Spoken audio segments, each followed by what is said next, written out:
lo que estoy trabajando, lo que trabajamos dentro de nuestro instituto y particularmente dentro de este grupo que podríamos llamar laboratorio, eh, que es el grupo de estudio de clase.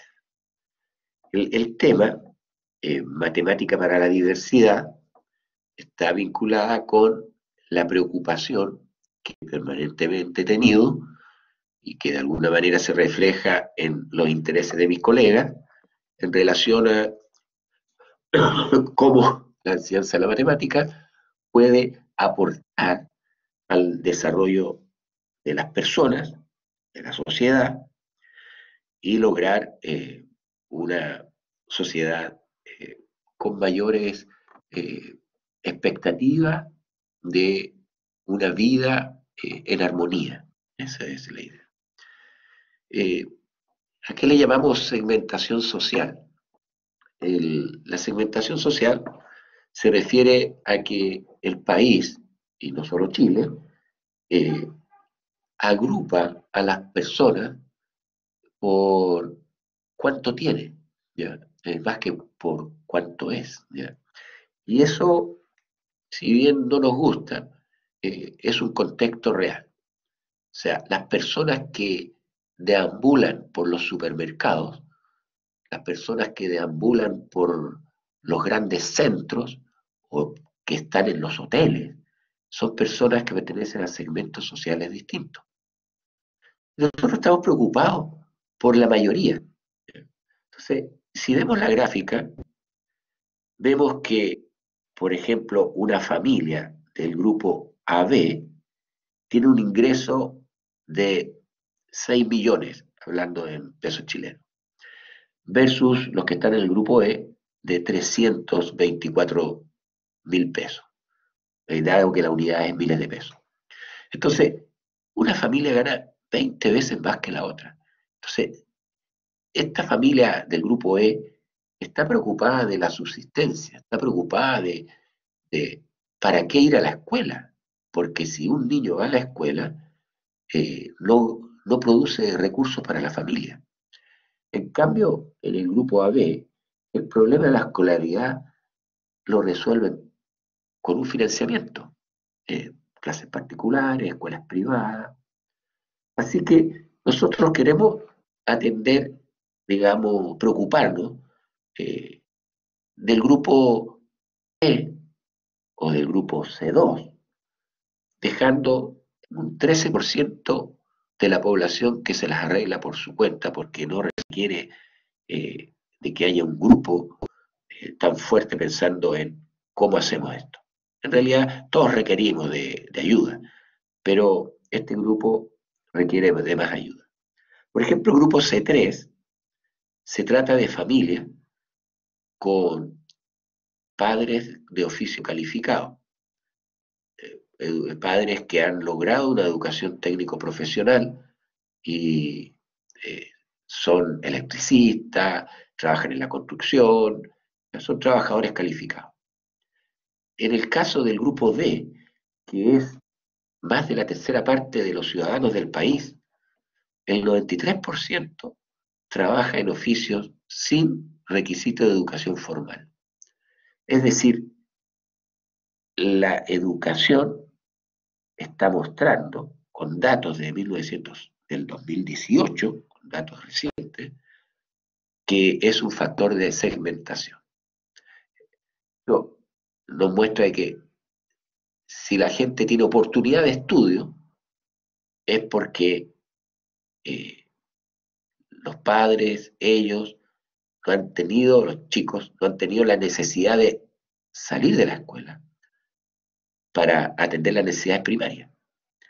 Nosotros tenemos un 37%, por así decirlo, a nivel de país, de gente que no le damos las oportunidades para estudiar. ¿Y cómo se generan estas oportunidades? La educación es gratuita, entonces no es un problema de que no pueden acceder porque no tienen recursos, sino que el problema es más grave. Ellos pueden acceder, pero como no tienen recursos en la familia, si optan por la educación, pierden la posibilidad de ingreso. Además, la educación le está mostrando a veces realidades, textos escolares, páginas de texto, que no los interpretan. Entonces, ¿cómo generar una educación que interprete a los verdaderos requerimientos de los jóvenes? Bueno, el objetivo de la presentación, yo le llamo presentación, podríamos llamar conferencia para que sea más elegante, pero la idea es presentar qué y cómo ha enseñado matemáticas el sistema educativo japonés, logrando superar en gran medida estas relaciones de inequidad social. O sea, vamos a comentar cómo lo han hecho otros países para aminorar estas grandes brechas. Cómo lo un país como Japón, que sus jóvenes, sus niños, aprendan matemática, perteneciendo a los distintos grupos sociales. El otro objetivo es mostrar cómo algunas de estas prácticas han sido internalizadas por profesores chilenos en los niveles de infantil y primaria. Hay dos características del sistema educacional japonés asociados a la enseñanza de la matemática que se han masificado y que tienen las claves de su progreso. Uno es el estudio de clases y otro es el enfoque de resolución de problemas. Estas dos características no son comunes en todos los países asiáticos. Si bien el estudio de clases tiene otros nombres, y en definitiva se trata de comunidades de aprendizaje, si bien este estudio de clase es una modalidad de comunidad de aprendizaje, el otro, el enfoque de resolución de problemas, es algo particular en Japón. No lo practican esencialmente en varias localidades de China o en algunas regiones de Corea, pero sí la idea de resolver problemas es común. O sea, la resolución de problemas es común en todos esos países. Se aprende resolviendo problemas. Pero este enfoque de enseñanza bajo la resolución de problemas es una creación de los grupos de estudio de clases en Japón. Dice aquí la transparencia, en Japón la enseñanza de la matemática se realiza bajo el enfoque de enseñanza basado en el desafío. Se desafía al estudiante a resolver problemas, a realizar tareas abiertas. Entonces, el enfoque de enseñanza en Japón se trata de proponer tareas abiertas. Tareas abiertas son aquellas que la solución o el camino para alcanzar la solución no es único. Es decir, si yo pregunto cuánto es 8 por 3, la respuesta es cerrada, 24. Si yo pregunto ¿qué números multiplicados entre sí dan 24? La respuesta es abierta. Hay más de una solución, hay más de un camino para llegar a la solución. La primera pregunta, ¿cuánto es 8 por 3? La va a responder un estudiante que es más rápido y el resto ya no tiene oportunidad de responder porque ya la hizo, porque la respuesta es única y ya la alcanzó. Entonces el desafío es para el más rápido.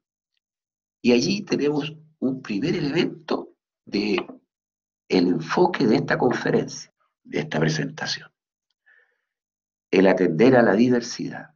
¿Y cómo atender a la diversidad? A través de tareas abiertas. Entonces, las tareas abiertas permiten que los alumnos utilicen distintos sistemas de representación. Sistemas de representación más abstractos, sistemas simbólicos, más concretos, sistemas figurales o material concreto. De manera que cada estudiante o grupo de estudiantes se acerca, se aproxima a la solución o al camino de solución usando sus propias estrategias mentales y los apoyos que él quiere. Entonces, la tarea abierta es una tarea de exploración, es una tarea en que emergen distintas respuestas. Y por ello, al emerger distintas respuestas, tiene sentido el compartir y discutir sobre las respuestas, ventajas de una, características de otra. Es un elemento clave en la enseñanza que vamos a hablar hoy día. Vamos a enfocarnos en el estudio de clases. El estudio de clases lo realizan profesores, esencialmente profesores, pero también hay educadores, también hay autoridades de escuelas, también hay investigadores. Y el estudio de clases se trata no solo de mirar desde fuera una clase, así yo voy a estudiar la clase que vemos ahí con los niños y la voy a mirar, sino que tiene una componente de creatividad. La clase la construye el grupo de profesores. Entonces, la clase es una producción, es, es una hermosura, es un trabajo en equipo que da satisfacción a quienes la construyen en función de su éxito.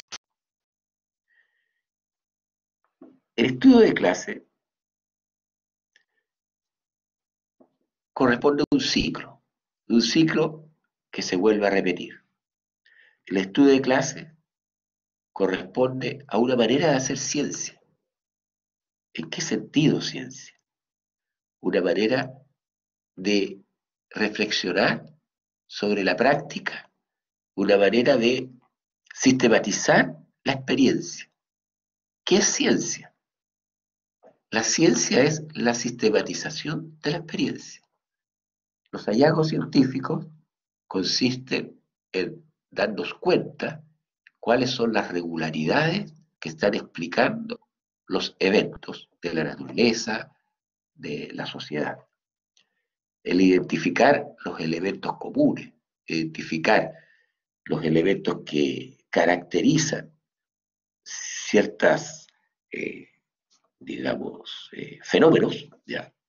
Son los que van constituyendo el conocimiento científico. Y este trabajo científico se hace en equipo, hay un grupo de profesores que lo hace, preparan una clase, la implementa uno de ellos, los demás observan y después la analizan. Pero en este análisis final tiene que haber una mirada, tiene que haber un criterio para poder decir estamos bien o no estamos bien, lo estamos haciendo bien. Ese criterio puede ser de carácter pedagógico, por ejemplo, ¿estamos atendiendo a la diversidad? ¿Estamos atendiendo a las diferencias individuales? O puede ser de carácter didáctico. En el caso del estudio de clases que propiciamos nosotros en el Instituto de Matemáticas, el foco es didáctico. Es decir, estamos logrando los aprendizajes en matemáticas que permiten a los ciudadanos, futuros ciudadanos, un desarrollo en la sociedad que les gratifique, que les dé oportunidades de trabajo, que les dé comprensión del mundo. Y ahí hay un ámbito disciplinario en que se conjugan tres elementos: la disciplina, el profesorado y el alumno. En este ciclo, matemática, profesor, alumno, que es el triángulo que primeramente identificó Brousseau cuando generó la idea de la didáctica, se enfoca el trabajo de análisis del estudio de clase.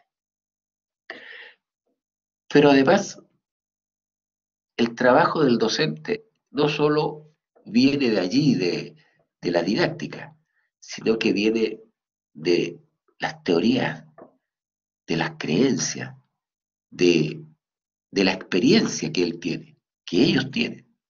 Un grupo de profesores de una escuela, un grupo de profesores de una comuna, que tienen sus propias doctrinas de qué es matemática, qué es enseñar matemática.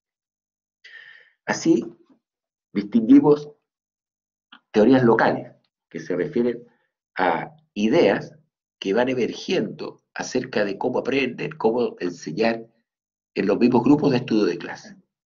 o teorías implícitas, que se refieren a creencias que están en el interior del profesor y que ebullen, que se muestran, que salen a la luz en la actividad cotidiana del docente,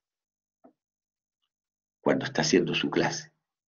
Y estas teorías, en el trabajo grupal, se van puliendo, se van trabajando.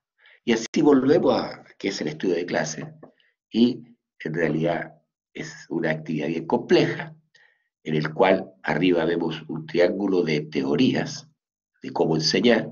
Por el otro lado vemos un grupo de profesores que están trabajando, implementando su clase, y por otro lado vemos criterios de la didáctica que van diciendo por aquí va la cosa, por acá la podemos robustecer.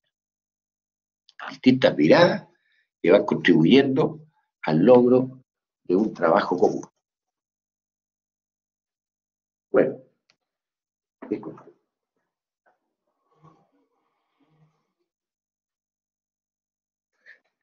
¿Cómo implementar el estudio de clases? El estudio de clases parte con un interés, una problemática, y sobre esa problemática se genera un objetivo, y sobre la base de ese objetivo se elabora un plan de clase. Ese plan de clase es la herramienta clave para el trabajo del estudio de clase. El plan es la materialización de lo que quiere el grupo hacer, de lo que hace, de lo que revisa.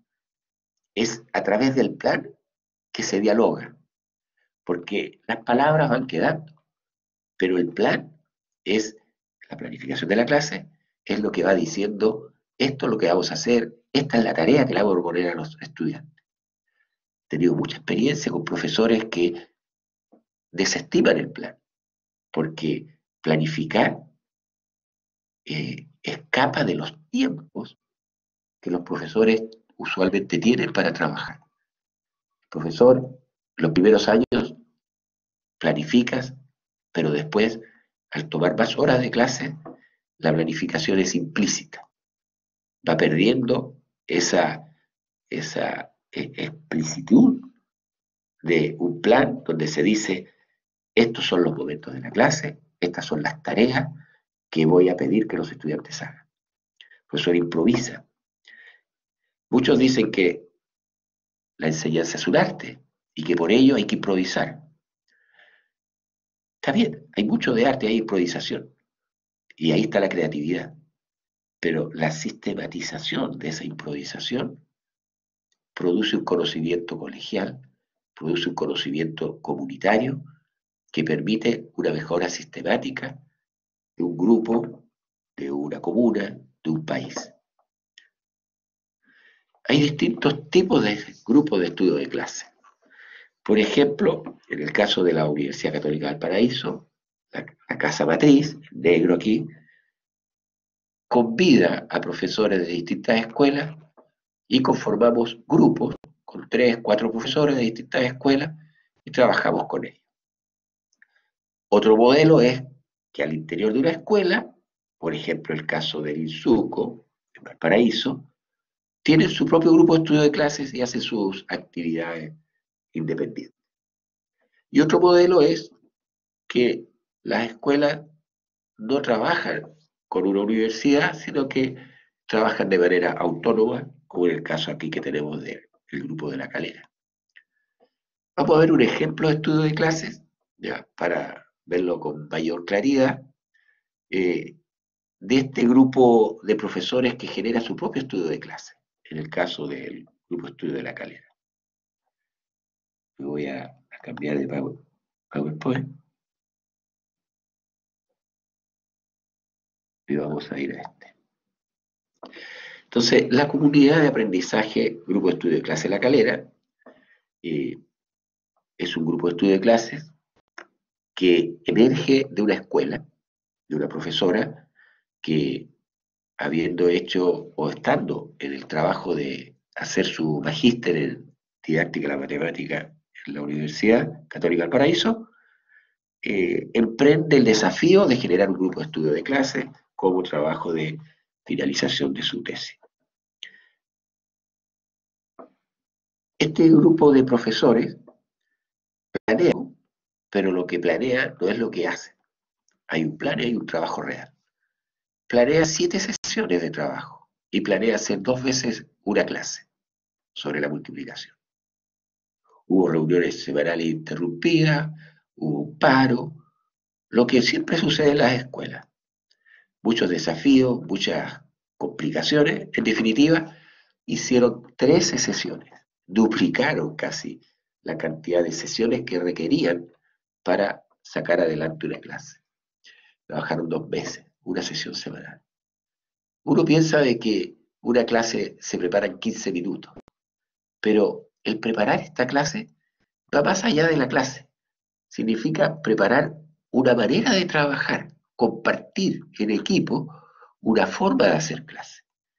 Y en ese sentido, las 13 clases o las 13 sesiones de trabajo, pero son clases, eh, contribuyen al desarrollo profesional docente. Es el foco y lo más importante del estudio de clase.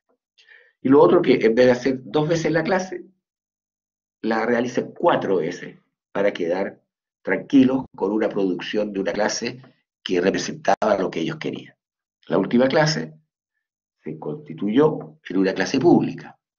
Las clases públicas son estas clases que preparan los profesores que muestran a otras personas, que las comparten.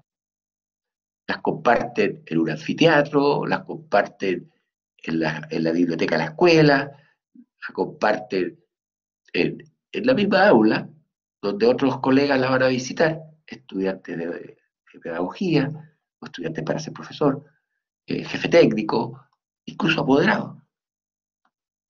Bueno, la clase pública, la última clase de las 4, tenía varios objetivos. Para los alumnos era darle sentido a la operación de multiplicación. Para los profesores era el desafío de ¿para qué enseñamos la multiplicación? Entender un poquito más cómo enseñarla, cuál es la importancia de los procedimientos, qué es la multiplicación además de las técnicas, de las tablas, los algoritmos, cuáles son los usos, para qué se usa, cuáles son las representaciones asociadas a los distintos términos que se usan cuando uno habla de multiplicar. La palabra veces. ¿Qué es el multiplicando y el multiplicador? Ese tipo de preguntas emergieron en el estudio de clase. El tercer objetivo era compartir con la comunidad lo que ellos hacían y captar la percepción de la comunidad con respecto a lo que ellos estaban haciendo. ¿Qué pensaba el jefe comunal? ¿Qué pensaba el director de la escuela? ¿Qué pensaban los apoderados? De ver profesores estudiando. Esos son los objetivos. La clase parte como toda clase japonesa, con una riqueza de material concreto muy grande, con una planificación de la pizarra minuto a minuto. El objetivo de la clase a un rincón, a la izquierda, y eso se va captando, se va heredando, no solo para esta clase, sino que como una manera de trabajar sistemática de los docentes. Y estos profesores que hicieron este estudio de clase después de estas 13 reuniones, sin duda, ahora cuando hacen sus clases, presentan el objetivo de la clase arriba, a la izquierda, en un marquito. Y tiene sus características el objetivo. Fue una discusión. Si presentamos el objetivo al inicio, entonces se pierde el objetivo de la clase porque yo le voy a decir al alumno qué es lo que hay que descubrir, y el objetivo es descubrir, y llega a una contradicción. Entonces, el objetivo se escribe, en este caso, a media. Dice, reconocer distintas formas de calcular. Y ya en el momento de finalización de la clase, la profesora empieza a escribir estas distintas formas de calcular, donde especifica el objetivo, que es el logro de los estudiantes. Hay una manera de trabajar esta clase, que es bajo el enfoque de resolución de problemas, que parte con entusiasmar a los chicos. Se les da una tarea simple, una tarea en la cual ellos logran responder sin ninguna dificultad. Todos los estudiantes participan, se entusiasman, porque la tarea no tiene una demanda cognitiva muy alta. Y en este caso, lo vemos a la izquierda, son 3 huevos que hay en una bandeja de 6, y la actividad inicial es cómo podemos calcular la cantidad de huevos que hay en esta caja pequeña. Y ahí emergen al menos 2 formas. Agrupando, la otra forma es contando. Agrupando 3 grupos de 2, y allí emerge la idea de 3 veces 2, 2 más 2 más 2. Y de otra manera de agrupar es 2 grupos de 3, 2 veces 3, 3 más 3. Después que se converse, que los estudiantes han dado respuesta a esto, y quedan las representaciones en la pizarra, emerge el problema de la clase. ¿Cómo podemos calcular la cantidad total de huevos que hay en la bandeja? La bandeja grande. Se le da a cada niño una hoja en la cual se representa la bandeja, y ellos en las clases anteriores, que es muy importante el conocimiento previo, una clase no funciona porque uno la encontró en un texto de estudio o se la recomendó un colega. Funciona porque los estudiantes tienen los conocimientos. Entonces, el conocimiento previo en este caso fue agrupar, formar grupos de igual cantidad de objetos. Eso lo habían trabajado en la clase anterior. Entonces, en esta clase, la idea era usar la idea de agrupar para determinar cuántos huevos tiene la bandeja. Y aquí está la diversidad de soluciones. El problema, si bien tiene un solo resultado, hay distintas maneras de llegar al resultado. Y lo importante son esas distintas maneras. El cómo se calcula, porque el objetivo de la clase era cómo podemos determinar. No es cuántos huevos tiene la bandeja, es otra la pregunta. Es cómo podemos determinarles. O sea, una clase que la pregunta es cuántos huevos hay, se termina en 2 minutos. Pero una clase que pregunta de qué manera podemos hacerlo, tiene una diversidad de respuestas que incluso el profesor podría reconocer nuevas respuestas de sus estudiantes que no se esperaba. Y eso es habitual. Y aquí tenemos grupos de A5, grupos de A3, y distintas formas, 5 por 6, 5 a 5 a 5 a 5. También tenemos chicos que se equivocan. Ahí hay grupos de 6, y tiene 6 veces 6, pero no está muy bien con las tablas, con las sumas, trata de corregirlo, tampoco llega a la respuesta, y ahí se da cuenta de que, bueno, esto es un cuarto básico, ya habían visto tercero básico las tablas, pero sin mucho sentido, y aquí era darle un sentido. Lo importante era que después del trabajo individual, trabajaran en pareja, otro momento de la clase, se les da un material más grande en el cual se preparaban para exponer a sus compañeros la manera en que lo habían resuelto.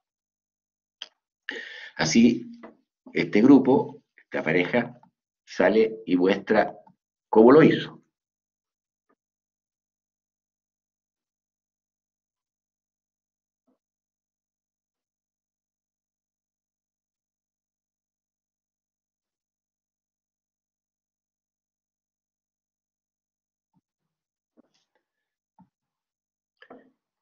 Este grupo lo hizo de otra manera, 15 veces el 2, agrupó de a 2. Y también expuso. Este grupo hacía de a 3, 10 veces 3. Aquí emergió una problemática.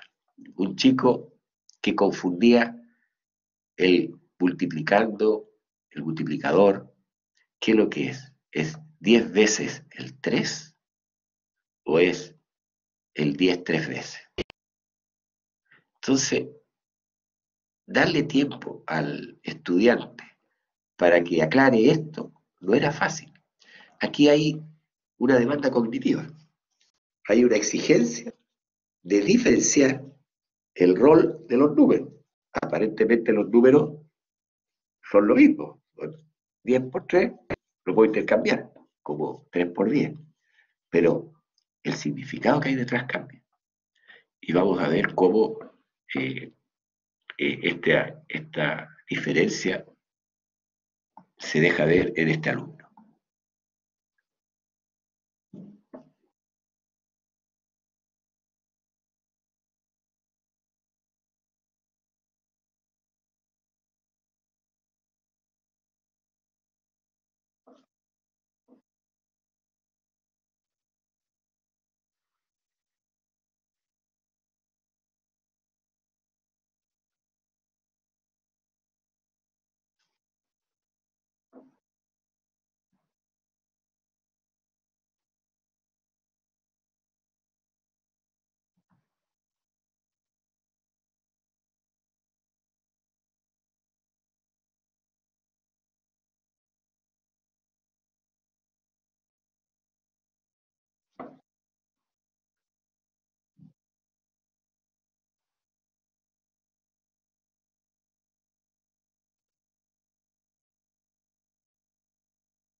Aquí vimos que este grupo tenía algunas dificultades que ya había mencionado con esto de el 3, si eran 3 grupos o eran 10 grupos. Vamos a retomar esta idea por la idea de hablar sobre la diversidad. Aquí vemos a la profesora completando el objetivo, digamos, pasando de la suma a la multiplicación. O sea, ella ya se da cuenta que los estudiantes verbalizan por sí mismos el objetivo, lo que están logrando. Y después que lo logran, entonces ella lo pone en la pizarra.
Entonces, en la recapitulación, la profesora muestra de que se puede resolver por suma y por multiplicación, pero la pregunta era, ¿qué era más fácil? Pudo haber sido que es más corto, pudo haber sido que es más eficiente. Ella eligió, el grupo eligió que es más fácil. Y allí ellos al final declaran, uno de los chicos declara, que la multiplicación es una abreviación, es más corto. Y eso entonces muestra a la multiplicación como una suma abreviada. Y es una clase que hay un objetivo particular. Y eso es lo que lograron en esta clase, a través de esta actividad que se llama el estudio de clase. Nosotros podemos escuchar la opinión de los profesores, de la profesora, del jefe del DAEM. Solo vamos a escuchar las palabras de la profesora después de esta actividad.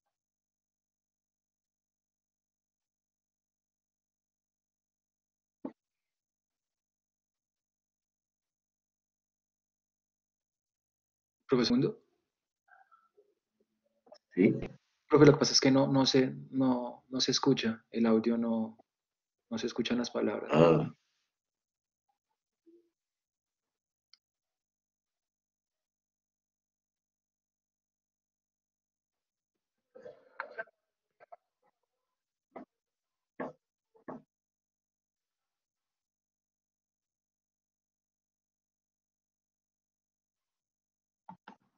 eh, lamentablemente me acaban de decir de que no se escucha lo que se está diciendo. Es lamentable porque se nos fue el tiempo. No lo planificamos, lamentablemente no me di cuenta.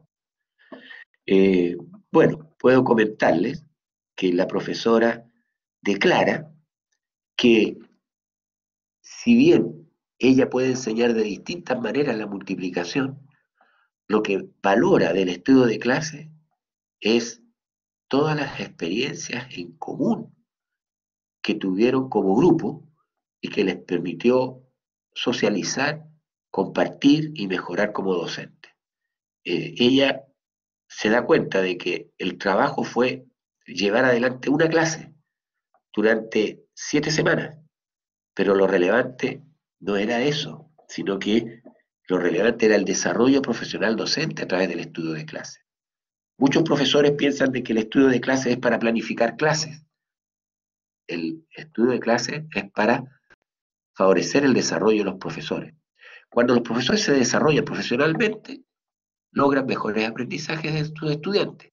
Cuando los estudiantes logran mejores aprendizajes, el país se beneficia. Es toda una cadena, y una cadena que parte desde el desarrollo profesional docente. Las comunidades de aprendizaje son la clave para la mejora de la calidad de la educación. Las comunidades de aprendizaje entre los propios docentes. Cómo un país se organiza para generar espacios, recursos para estas comunidades, es un desafío que debe tomarse desde distintos ángulos, desde las organizaciones de profesores, por un lado, y desde las políticas de los países, por otro. Bueno, nos quedan 5 minutos. Vamos a retomar el, el PowerPoint inicial y vamos a hacer énfasis en este enfoque abierto que caracteriza la enseñanza de los profesores en Japón. Se refiere a un estilo de clase para la enseñanza, una clase que busca que los estudiantes se involucren. Es importante que se sientan el desafío, que resuelvan una problemática, un problema, que tenga sentido para ellos. En este caso era encontrar la cantidad de huevos que había en la bandeja, que los lleva a dar pequeños pasos. En este caso, pasar de la suma a la multiplicación. En la construcción de un conocimiento matemático. Ellos seguramente, de hecho, habían estudiado las tablas, pero no le habían dado el sentido. Estaban en cuarto básico y habían estudiado las tablas en tercero. Entonces, esta clase era para decir, oiga, la multiplicación le sirve para hacer sumas abreviadas. Es un objetivo simple, pero lo van logrando los estudiantes desde su propia construcción. Y utilizan los conocimientos previos, en este caso, agrupar. Aquí voy a dar una clase que propone una tarea, que propone, el profesor se llama en este link, ¿ya? Si alguien lo quiere, yo se lo paso, digamos, con un mail, me manda y yo le paso ese link. Y la pregunta es, ¿qué números van en los espacios vacíos? Disculpe, esto va aquí. Ahí va. Entonces, hay que llenar con números acá, con dígitos, tarjetas con dígitos, para lograr que la resta dé 3. Esto sorprende incluso a los profesores, pero vemos en una clase de segundo básico que los niños son capaces de hacerlo. Ellos encuentran distintas soluciones. Al principio, un alumno dice, encontré la solución, y después dice otro, yo la encontré. Bueno, pueden ver la clase. Pero podemos ir más allá de la clase. Hay ciertas regularidades que cuando aumenta en uno el sustraendo, el diluendo también, se mantiene la resta. Y esa técnica justifica la manera en que muchas veces nosotros decimos de 8 a 11 cuando estamos haciendo la resta. De 8 a 11. O sea, ¿de dónde sacamos ese 11? Le estamos agregando una decena. Y esa decena que agregamos acá, la agregamos acá. De 8 a 11. Y después decimos 3. Y en vez de 9, de 10 a 10 hay 0. Agregamos al 9 una decena, la misma que agregamos acá para pasar a 11. Y esa técnica de la multiplicación tiene un argumento. Y ese argumento no se estudia, pero los niños aquí lo capturan. No se estudia en la enseñanza tradicional en Chile, pero sí vemos cómo la reflexionan los niños en Japón. Y hay más de un objetivo. ¿Qué pasa si ponemos en vez de un 3 un 5? La pregunta cambia y aumenta una complejidad, y eso se ve en la misma clase. Les recomiendo que la vean en internet. Para finalizar, el título de la presentación decía ¿qué matemática vamos a enseñar? ¿Cierto? ¿Qué matemática? Y ahora yo digo ¿qué aritmética? ¿Por qué digo ¿qué aritmética? Porque los ejemplos que yo he estado trabajando han sido de la aritmética, ¿ya? De la matemática que es la multiplicación, la composición, hay varios conceptos matemáticos que yo he ido aprendiendo del trabajo de los profesores japoneses, que si logramos eh, incorporarlo a nuestras prácticas, nos vamos a dar cuenta que los alumnos aprenden mucho más, con más entusiasmo, y generan un aprendizaje en la sustentabilidad, es decir, un aprendizaje que es sustentable, se mantiene en el tiempo, que es grato y que produce logros, que en definitiva van cubriendo esa segmentación social que nos preocupa en el desarrollo del país. Se trata de una aritmética secuenciada. Cada clase se apoya en la anterior. Una matemática que se proponen desafíos, que los desafíos se presentan en contextos, en que los estudiantes usan el conocimiento alcanzado en la clase anterior, donde identifican regularidades de la matemática, regularidades que conforman la base para nuevos aprendizajes. Y el estudio de clases conforma una forma de desarrollo profesional docente para el logro de metas comunes, declaradas en los programas de estudio y mejoradas desde la experiencia en el aula, que constituye la manera de hacer ciencia. ¿Qué es hacer ciencia? Es reflexionar sobre la experiencia y sistematizarla. Los profesores generan conocimiento, eso es hacer ciencia, a través de sus reflexiones, de su experimentación en el estudio de clase. Cualquier dato que quieran para aclarar, yo se los podría dar a través del correo electrónico que aparece aquí, raimundo.olfos, PUCD, Pontificia Universidad Católica del Paraíso, .cl de Chile. Muchas gracias.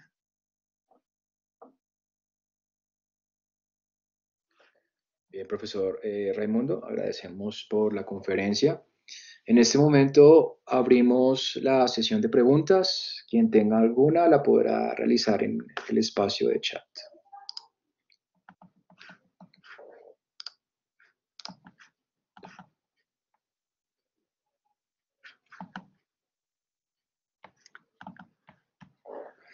Listo, profe. Bueno, empiezan agradeciendo por la conferencia. Muchas gracias. Hay una pregunta de un profesor que, eh, profesora Marta, bueno, si desea hacer la pregunta, la podría realizar en el chat. Profe, hay una pregunta, es un profe que saluda desde Honduras y él dice que en un grupo tiene dos tipos de estudiantes, uno que son un poco más hábiles que otros. La pregunta que él hace es si sería pertinente diseñar actividades distintas para ellos. Eh, el estudio de clases es situacional, lo resuelve el grupo en su contexto, con su realidad. Sí es pertinente hacer actividades diferenciadas. ¿Ya? Eh, Inglaterra trabaja, o al menos trabajaba cuando yo estuve allá en el año 98, ¿ya? Con tres libros. Uno era el amarillo, el rojo y el azul. Y en el aula le pasaban a los niños, según el criterio del profesor, su libro de trabajo. Entonces, había grupos de estudiantes que trabajaban con el amarillo, con el rojo, con el azul. Y eso iba generando que los ritmos se respetaran. Pero venía la pregunta, bueno, ¿y qué queremos? ¿Que haya diferenciación o no haya diferenciación? ¿Qué queremos? ¿Que los mejores tengan más oportunidades y vayan más rápido? ¿O queremos que los más débiles mejoren y lleguen al nivel de los superiores? Las diferencias individuales siempre van a existir. Entonces esto tiene que mediarse. En algunas oportunidades será bueno dar tareas adicionales a los alumnos más rápidos, eh, permitirles que vayan más allá de lo que el grupo va, pero en otros momentos es importante que de estos alumnos con habilidad presenten a sus compañeros otras formas de hacer las tareas. Y estas otras formas usualmente son formas de representación más abstractas, más simbólicas, más creativas, hechas por ellos mismos, eh, y, y es valioso. Entonces, por un lado, hay que dar tiempo al niño para que se desarrolle en su potencial y por otro, dar tiempo para que el niño con más potencial sea un modelo para su compañero. Entonces, son las dos actividades válidas.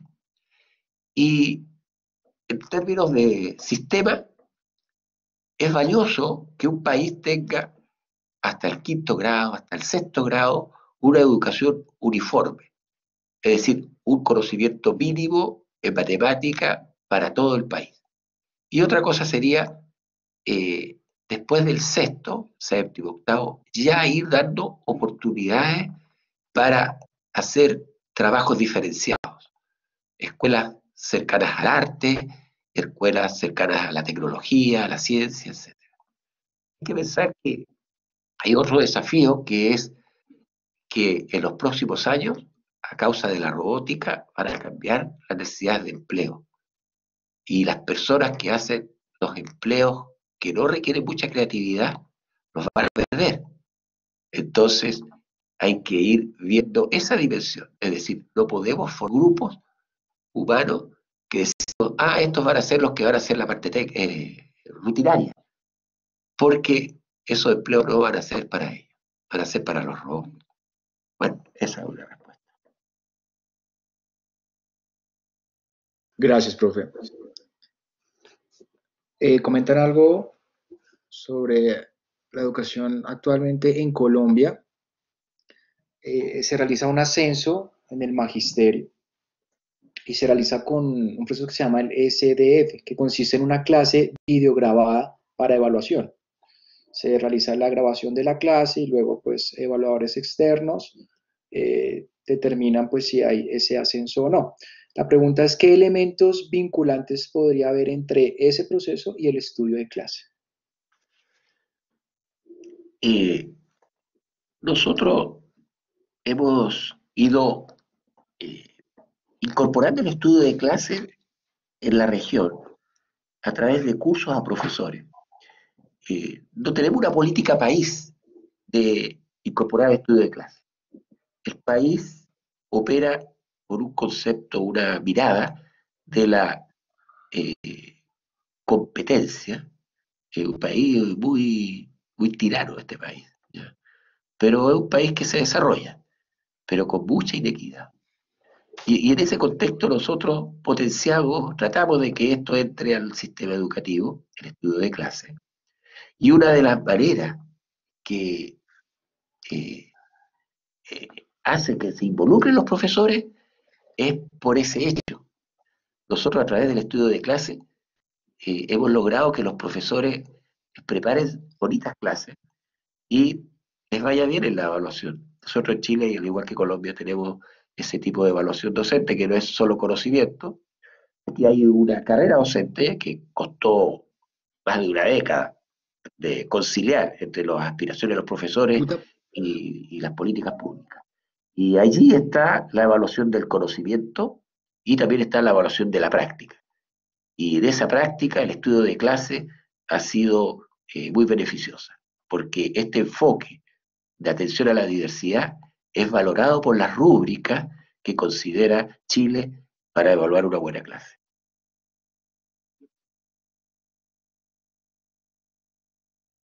Listo, profe. Existe otra profesora, hace una pregunta general, que si existe la posibilidad de obtener esta conferencia para proyectarla al grupo de primaria. Sí, señora, esta conferencia fue grabada, entonces el siguiente lunes o martes estará subida en la plataforma. El video de esta conferencia se encontrará en la página web de una empresa docente a partir de la próxima semana, igual que las transparencias, y ustedes podrían hacer la proyección de este video. Profe, lo saludan y le preguntan si existe algún libro o material para los niños de inclusión, ya que la profe reconoce que pues, no estamos preparados para abordar la enseñanza de las matemáticas con otro tipo de población de niños que no sean pues, los regulares. Eh, Hay libros, ¿ya? Yo no he participado en la construcción de ninguno de esos libros. Eh,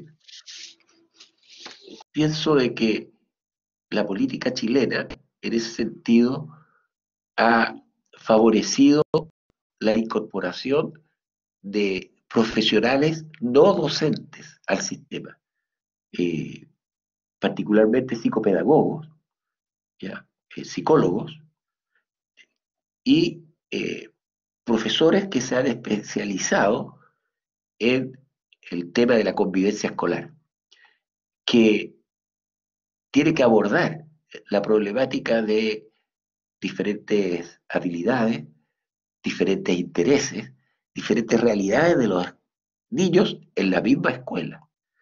Eh, no tengo nada que compartir al respecto.